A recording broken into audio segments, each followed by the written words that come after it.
So guys, in this video, we'll see how to delete a node from within the linked list. And we have a linked list here. We have 6 node objects, which are n1, n2, 2, n6, right? And this is how they are connected. Head is pointing to n4, which is the head of the list. And this is the node class we are using. It has a variable I to store integer and a variable next to store the reference of the next variable. And the next of n5 is pointing to null. This is the last node in the linked list.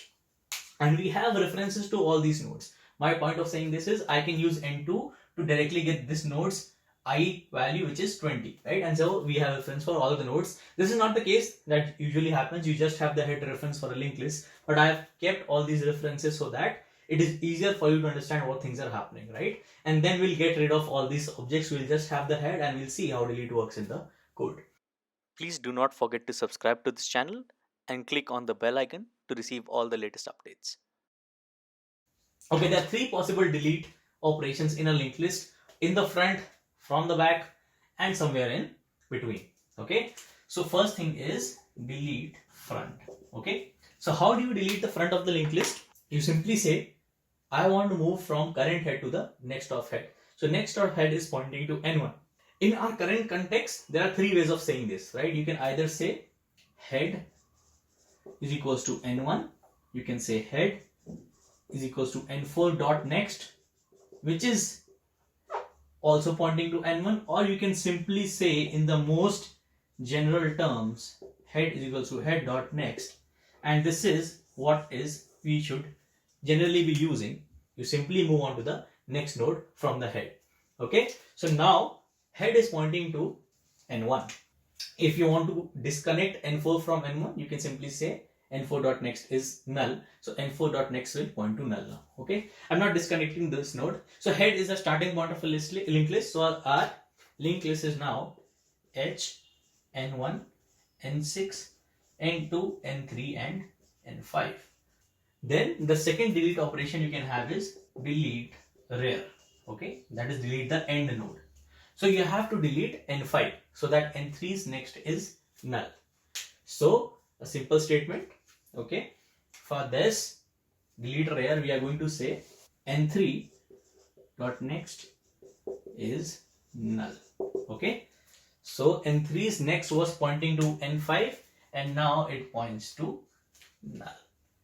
Okay, so you disconnected n3 from n5. Okay, and since we have a reference here, we have a variable n5 that stores this object. If we did not have it, this would be collected by the garbage collector, and same goes here.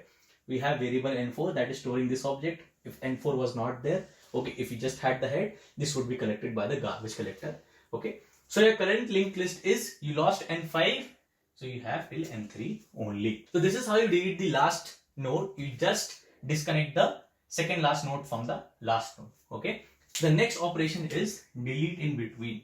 That is, it is not the front, it is not the last, it is somewhere in the middle. So from my current list, I can choose to delete n2. I want to delete n2. So how do you delete n2? You bypass n2 basically. You say, I want n6 next to be n3. Okay. So you have n1, n6, n3 and you lose connection to n2. How do you do that? You say n6 next is n3. Okay. Oh, sorry, this link we are not changing. N6 next is n3 now. So your head is at n1, n1 dot next is n6, n6 dot next is n3, and n3 dot next is null. And this is the linked list that you have right now. Okay, so this is how delete works in between. Again, you can disconnect n2 from n3 by saying n2 dot next is null. Okay, and again, you are having reference to n2, that is, you have a variable n2 that stores this object. If you did not have it, this would be collected by the garbage collector. Okay, and you have a new link established from n6 to n3. So this is basically what happens when you are deleting a node in a linked list, either from the front or from the rear or somewhere in the between. Okay, the tough part is that you only have the reference to the head. You don't have reference to all the nodes. You don't have n1, n2, n3, n6, n100 or whatsoever. You just have the head or maybe a tail at times, right? And you have to use this head to delete from front, rear or in the middle. So if you have head and you want to delete from front, you can simply say head moves to the next of head. So you lose reference to the first node, the previous head, and you remove the first node. How do you delete the last when you only have the head? You move to the second last node and you disconnect it from the last. You say second last next is null. So that is how you lose the last node. And how do you delete in the middle? You will be given some parameter, right? That delete the middle node, or delete where the value is 20, or delete using some comparison where you can locate the node that you want to get rid of. Suppose you only have the head and you want to delete some node in the middle, which is n2 in this case, right? So you can use a current pointer to move somewhere in the middle. Okay, this you will locate that this is the node I want to delete. But you'll have to keep a track of the node which is just behind this, right? Because the next of this previous node has to be set to the next of the node that you're deleting. So the next of previous has to be next of current. Okay, this is what you need to keep in mind when you're deleting somewhere in the middle. So we'll code functions for all of these and we'll see how this works. So let's just run the code that we wrote.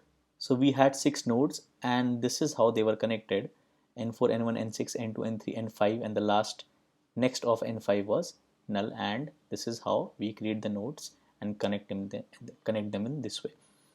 So my head is pointing to n4 because it is the first node in the list, and I print the initial linked list, okay, passing the head, and this is the print method that I'm using. Then I delete the front node, okay, I use this statement to delete the front node and I print the list again.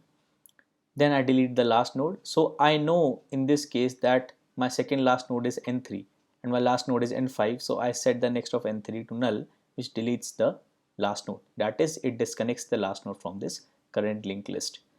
And similarly, I remove n2, which is in middle of two nodes n6 and n3. So the next of n6 becomes n3, so I lose n2 in this case. Okay, I set next of n6 to n3 and then I print the list. So let us just see what the results are. So this is the initial linked list which is being printed from here. So you see 50, 10, 70, 20, 30, 60. This is our initial linked list. Then we delete the front node. Okay, so we get rid of 50. We have the remaining list 10, 70, 20, 30, 60. Then we delete the last node from this current list, which is removing 60, and we have 10, 70, 20, 30. And then we delete the node n2 with I value 20. So we get rid of this node which has I value 20, and this is the linked list we have. So I hope this video was helpful. So please do like this video and subscribe to my channel for more such videos, and thank you for watching.